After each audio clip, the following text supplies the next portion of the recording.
এই ঘড়ি তোলার ভিডিওটিতে আপনারা সবাই আমাকে সাজেস্ট করেছিলেন যেন আমি ঘড়ির বেল্টটা না বদলাই। আমি আমার ক্লায়েন্টকে বলেছিলাম যে বেল্টের অবস্থা খুবই খারাপ, তো উনি আমাকে বলেছিলেন যদি পসিবল হয় তুমি চেঞ্জ করে দিও। কিন্তু আপনারা কমেন্টেও মানা করেছেন, আবার অনেকে আমাকে ইনবক্সও করেছেন পার্সোনালি যেন আমি বেল্টটা চেঞ্জ না করি। যেহেতু বেল্টটা আঙ্কেল ব্যবহার করেছেন, ঘড়িটা আঙ্কেল ব্যবহার করেছেন, তাই এটা আঙ্কেলের স্মৃতি। কিন্তু আসলে আমরা ভেবেও পাচ্ছিলাম না যে এটাকে কিভাবে ফিক্স করা যায়, কারণ এটার অবস্থা আপনারা দেখেছিলেন যে খুবই খারাপ ছিল।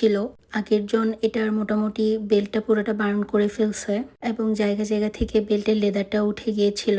তো অনেক চিন্তার পরে আমরা বুদ্ধি বের করলাম যে আমরা এটাই ব্যবহার করব এবং একটু ঠিকঠাক করে। তো আমার ছোট ভাই এটাকে মোটামুটি রেজিন আর অ্যাক্রিলিক কালার দিয়ে যতটুকু নতুনভাবে করা যায় সে সেটা করে দিয়েছে। আঙ্কেলের স্মৃতিটা নষ্ট না করে এভাবেই রেখে দেওয়ার চেষ্টা করেছি আমরা। রং যেমনই হোক না কেন আঙ্কেলের ব্যবহৃত জিনিসটা আর নষ্ট হয়নি। এটা এখন আমরা ব্যবহার করব পরের ফ্রেমে।